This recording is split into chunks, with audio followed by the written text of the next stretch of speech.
Have you ever witnessed a quiet life turned upside down? They raided a quiet farm, tearing through a man's world with no mercy.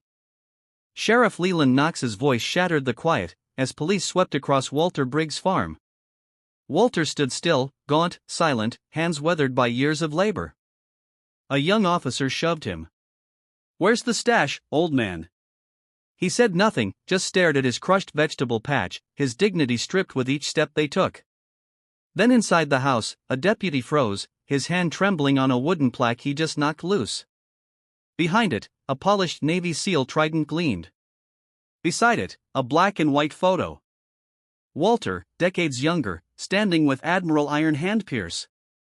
The room fell silent. Sheriff Knox's voice cracked, "Ghostwalker." In that moment, every weapon lowered. Every man realized the truth. They hadn't raided a criminal. They had desecrated a legend. What secrets lie behind the walls of a silent hero? The sirens came before the sun had finished rising. Walter Briggs had just stepped onto his porch with a steaming mug of black coffee when the stillness shattered.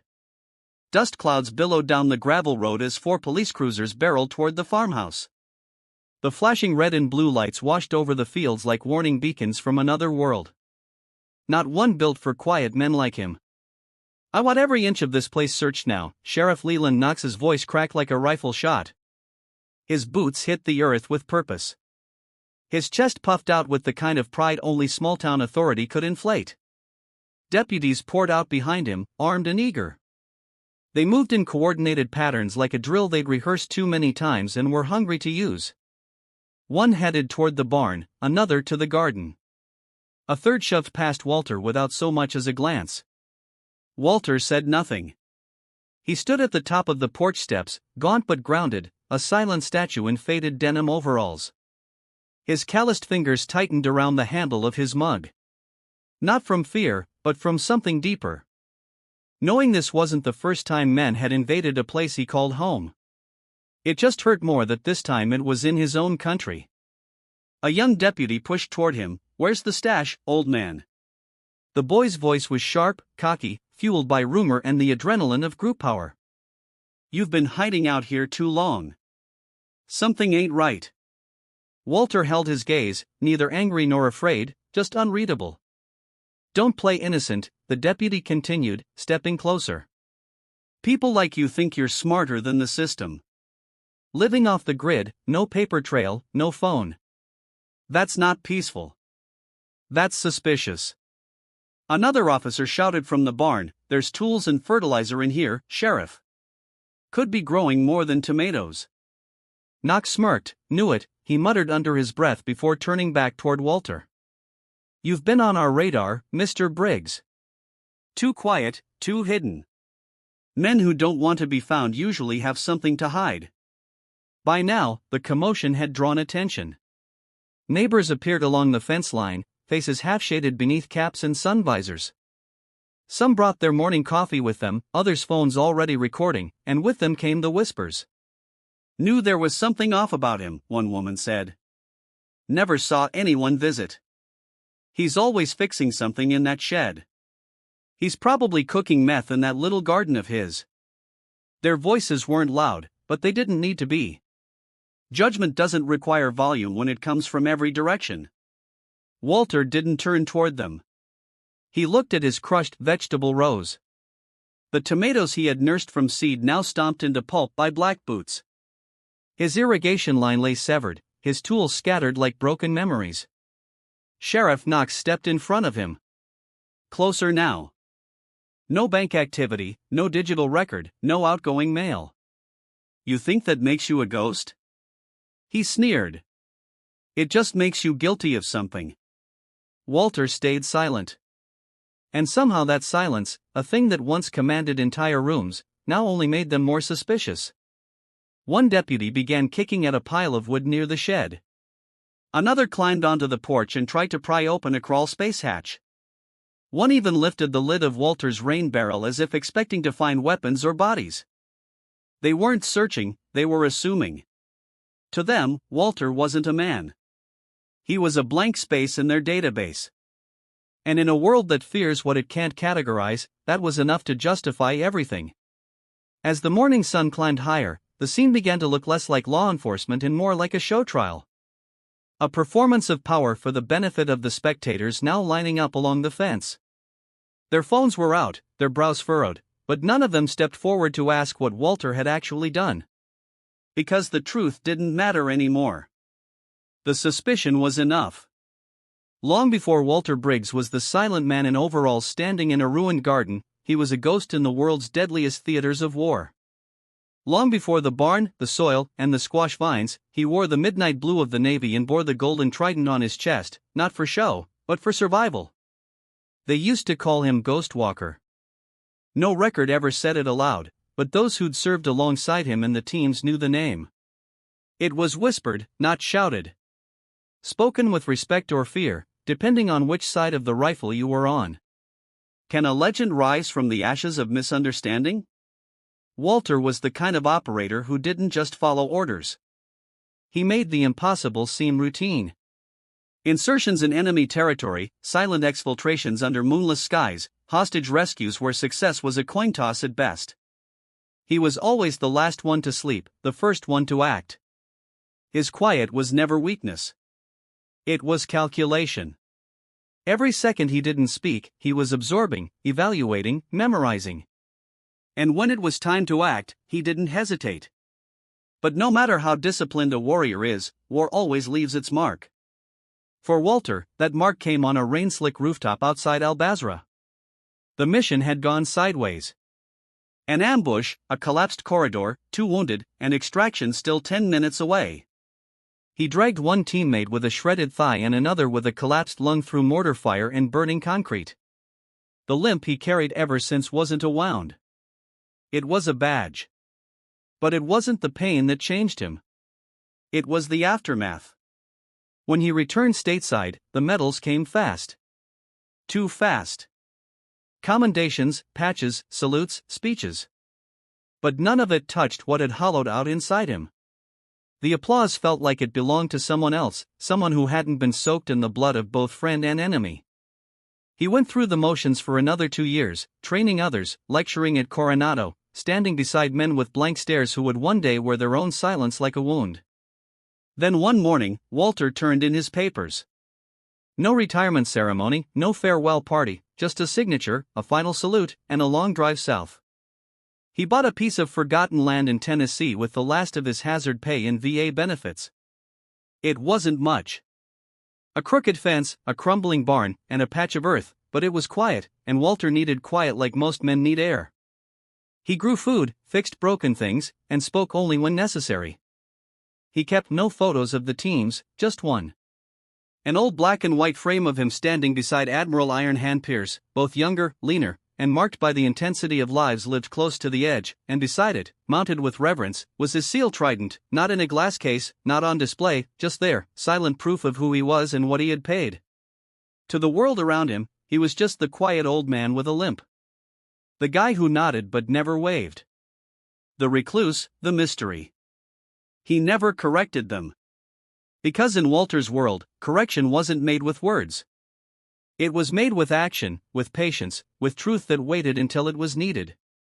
And now, as boots tore through his land and voices accused him of crimes beneath him, the truth, his truth, waited still, behind a wooden wall, behind silence.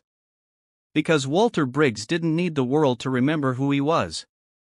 He only needed the world to understand what it had forgotten. Walter Briggs had faced ambushes, bombings, and fire teams in the blackest corners of the earth. But none of them felt quite like this. Not like the slow, methodical tearing apart of everything he'd built. A garden that had taken him 3 seasons to perfect, overturned, tomato vines crushed beneath boots. Irrigation lines slashed as deputies dug into the soil like gold prospectors, looking for something, anything to justify their presence. And when they didn't find it in the dirt, they moved inside. His living room, once a quiet space of solitude, was now filled with noise. The static of radios, the hiss of police breath, the scrape of boots on wooden floors, drawers were emptied, cabinets pried open. A vase that had belonged to his mother shattered on the floor like it was nothing. Walter watched it all unfold from the porch, arms limp at his sides. He didn't protest. He didn't plead. He didn't ask for answers. He'd seen what happened to men who raised their voices. Instead, he stood there, the last post of dignity on a battlefield no one else recognized. But his silence was taken for arrogance, his calm mistaken for guilt. Sheriff Knox eyed him with growing contempt, as if Walter's refusal to panic somehow proved he was dangerous. And then came the cameras. A local news van pulled up, tires skidding to a halt in the gravel. Reporters spilled out with long lenses and manufactured urgency. Microphones were shoved toward deputies. Words like suspected operation, possible narcotics ring, and militia activity were thrown out with no evidence, just adrenaline and assumption. Walter could see his own image reflected in the news van side mirror. A tired, bearded old man with a limp and dirty boots. To the outside world, it was the picture of guilt, of someone who must be hiding something. After all, who chooses to live alone like that? They didn't know he'd spent years craving silence because the noise of the world reminded him too much of war. They didn't know the reason he worked the soil was because it was the one place he could still feel useful without causing harm. They didn't care. It wasn't just a violation of his land. It was a violation of his very being. Every assumption, every whisper from a neighbor, every accusation from a deputy chipped away at the fragile peace Walter had spent decades cultivating. And it wasn't just physical space they tore through. It was memory, identity, and worth. He wasn't being arrested, he was being erased. For most people, dignity is something given. For Walter, it was something earned. Battle by battle, decision by decision, silence after silence. But in the eyes of those around him now, he was nothing but a story waiting to be spun into something cheap. The worst part wasn't the destruction. It was the indifference. No one asked who he was. No one cared why he lived the way he did. They didn't question why a man would willingly vanish from a world he once bled for. They only saw an empty house, a strange man, and an opportunity to feel important. As the sun climbed higher over the hills, Walter felt something shift inside him. Not rage, not fear, but sorrow. A deep, bone-heavy grief that came not from what they'd done, but from the realization that they believed they were doing the right thing. They weren't there to destroy a life. They were there to justify their own assumptions. And that, more than any war he'd survived, nearly broke him. It happened quietly, like most real things do. No shouting, no guns, just the dull sound of wood tapping against wood. Inside Walter's farmhouse, one of the younger deputies, a lanky kid with short-cropped hair and too much certainty in his stride, had just yanked open a narrow hallway closet. In doing so, his elbow knocked against an old wall hanging, a piece of driftwood and canvas that Walter had hung there decades ago, more for practicality than design. It tilted to the side and then fell, revealing something behind it. Sheriff," the deputy called, voice suddenly uncertain. Knox was standing in the kitchen, leaning against a counter with smug detachment, waiting for one of his men to yell, "Found it," the way they always did on those shows he watched late at night. But the tone in the deputy's voice was wrong. There was no triumph in it, no sarcasm, just confusion and something else underneath it. Knox pushed off the counter and strode into the narrow hallway. The news crew followed, sensing something had shifted. Even the cameraman held his breath, and there it was, mounted on the wooden paneling behind where the plaque had hung, a Trident. Not a cheap replica, not a souvenir from a Navy gift shop. A real one, polished, worn only by those who had earned it through blood, grit, and loss. The gold gleamed even in the dim light of the farmhouse, its eagle, trident, anchor, and pistol unmistakable. Beneath it, barely noticeable at first, was a faded black and white photo in a simple black frame. It showed two men standing side by side in full combat gear, somewhere sandy and windswept. One was young Walter Briggs, lean, sharp-eyed, the same tired gaze in a younger frame. The other man unmistakably was Admiral Samuel Ironhand Pierce, a legendary name in every military branch, even among Marines like Sheriff Knox. The room froze. Every breath stalled in every throat. The air thickened as if even it knew to stop. The news crew's camera slowly panned over the photo, then to the Trident, then to Walter Briggs, who had just stepped quietly into the doorway. He didn't speak. He didn't need to. He stood there in his stained overalls and worn boots, arms at his side, eyes steady. There was no smugness. No, I told you so. Just the heavy, unblinking gaze of someone who had once carried more weight than any of them could imagine and now stood quietly beneath the judgment of people who had never earned the right to judge. Sheriff Knox's face drained of color. He took a small step toward the wall, then stopped. His eyes flicked between the Trident, the photo, and Walter, then back again and again. Ghostwalker, he whispered. The name escaped him before he could stop it. He hadn't meant to say it aloud. He hadn't even realized he remembered the name, but he had. Every Marine, every SEAL, every Ranger who'd ever served in the early 2000s had heard stories about an operator so silent in the field, they said even death didn't hear him coming.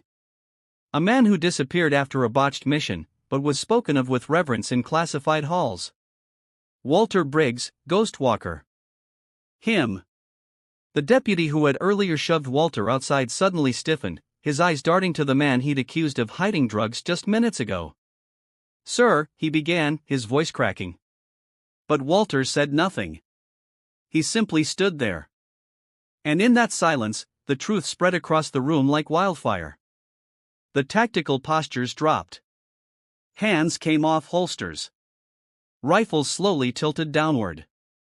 The men who had invaded a quiet old man's home now stood in the presence of something they hadn't expected. Not just a veteran, not just a SEAL, but a living legend who had chosen to disappear rather than bask in glory. The realization settled like lead. They hadn't raided a criminal. They had desecrated a brother in arms. Sheriff Knox slowly turned toward Walter, his lips parted, unsure of what apology, if any, could bridge the gap between what he had done and who he had done it to. But Walter wasn't looking for an apology. He was just looking for silence again. And for the first time that day, he got it. It was strange how fast authority dissolved in the face of truth. One moment they were tearing through floorboards, shouting orders, forcing a man to justify his right to exist. The next they were statues, stiff, speechless, their authority replaced by a shame too heavy to wear with pride. Sheriff Knox was the first to move. Slowly he took off his hat, his voice, which had barked with self-righteous certainty all morning, was now a hushed rasp. Mr. Briggs or Sergeant Briggs, he said, stumbling through the words like a man wading into unknown waters. We didn't know. Walter said nothing. He stood like stone, neither inviting nor denying the apology. His silence, once mistaken for guilt, now had a different weight. It was the silence of discipline, of command, of history. Knox gestured behind him toward the others. Lower your weapons now. The deputies obeyed without hesitation. Their eyes avoided Walter's. Some looked down at their boots as if afraid to meet the gaze of the man they had treated like a suspect. Others stole glances at the Trident on the wall, the photo beneath it, like they needed to remind themselves that this wasn't a mistake. It was a violation. The news crew, sensing something bigger than a scandal, turned off their camera without being asked. Even they understood this wasn't a story to exploit anymore. It was something sacred, something that demanded reverence. The youngest deputy, the one who had shoved Walter earlier, stepped forward as if to speak, but thought better of it. He opened his mouth, closed it, and took a full step back. His face was flushed, jaw tight, hands trembling slightly. It wasn't fear, it was guilt. Sheriff Knox finally turned back to Walter. You served. You led men. You bled for this country, he said almost in disbelief. And we walked onto your land like you were nothing. Still, Walter said nothing. He simply looked the sheriff in the eye. Not with anger, not even disappointment. Just clarity. The kind of look only a man who has seen more than most can give. It said, you don't have to apologize. I expected nothing from you to begin with, and somehow that was worse than fury. Knox shifted awkwardly, his voice cracking. We were wrong. We came in loud, looking for trouble where there was none. Our intel was bad. No excuse for what we did. But I'll say it anyway. I'm sorry, Sergeant. Walter didn't nod, didn't blink, but the message was received, and strangely, forgiveness was already offered through his composure. Actions spoke louder than any speech. Outside, the scene began to deconstruct. Deputies quietly returned tools to where they had been flung. A few tried to restack hay bales. One officer gently uprighted the overturned watering can. The barn door, which had been kicked wide open earlier, was now slowly eased shut. There was no order to clean up. It came from the weight in their chest, not the badge on their shirt. Knox, as if instinctively trying to repair what he'd broken, knelt beside the shattered ceramic vase in the hallway. He began gathering the pieces, cradling them in his palm like something sacred. When he stood, he held them out to Walter. "I'll pay to fix whatever we broke personally." Walter didn't take the pieces. He didn't move, but Knox placed them carefully on a nearby shelf, almost reverently, like an offering. As the vehicles rolled out, no sirens blared, no engines revved. It was as if the whole place had been put under a spell. Even the neighbors, once eager spectators, had retreated, silent, unsure of what they had just witnessed. The land was damaged. But Walter's dignity remained intact. Not because others gave it back to him, but because he had never let it go. From that day forward, things were different. The next time a patrol car passed by, it slowed. The deputy inside didn't glare, or wave. He simply tipped his head in a small nod of respect. No words were exchanged. They weren't needed. And Walter, as he turned another row in his garden, didn't look up. He didn't need to. In the stillness that followed the raid, the silence returned to Walter's farm. But it was not the same silence. Before it had been peaceful, chosen, cultivated, like the rows of vegetables he grew each spring. But now it was a silence that had seen something that carried the echo of shame, the trace of regret, and the uncomfortable truth that once unearthed cannot be buried again. Walter Briggs didn't speak of it. He never told anyone how it felt to watch men tear through his life like invaders. He didn't describe the way the soil had looked after their boots had turned it to ruin. He didn't mention the shattered vase or the overturned chairs or the way Sheriff Knox's voice had shifted from smug command to humbled apology. Instead, he went back to work. He replanted the tomatoes, fixed the irrigation line, mended the shed door. The damage wasn't what haunted him. What lingered was the look in their eyes when the truth came out. That mixture of realization and quiet dread. The discomfort of realizing they had violated something sacred. By the end of that week, something else had changed, too. His neighbors, the same ones who once whispered behind fences and muttered suspicions under their breath, had grown quiet. Not respectful, not exactly, but less certain, less cruel. When Walter walked into town, they no longer stared as long. A few even nodded. A few more quickly looked away, unsure of how to acknowledge what they had done without ever having lifted a finger. Regret doesn't always come in grand gestures. Sometimes it comes in the way people avoid your eyes in the hardware store. In the awkward stillness when your name comes up at the diner, in the way voices lower when you enter a room. One afternoon, a young man, the deputy who had shoved Walter during the raid, came by in plain clothes. No cruiser, no badge, just him standing near the gate with a bag of feed for the chickens. "I figured after what we did, it's the least I could offer," he said. Walter didn't answer, but he opened the gate. The boy set the bag down, tipped his head, and left without another word. It happened like that in small ways. One by one, people tried to offer something, an apology without the burden of saying it. A mechanic left a receipt unpaid after fixing Walter's truck. A grocer quietly double-bagged his produce and said, "It's covered today." A teacher from the local school left a note in his mailbox, "My father served, I'm sorry for what happened.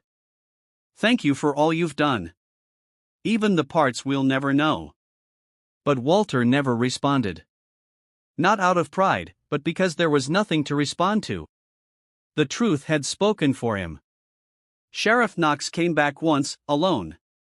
No car, no badge, just him and a pair of worn gloves. "I thought maybe I could help with the fencing," he said. "Finish what I broke." Walter studied him.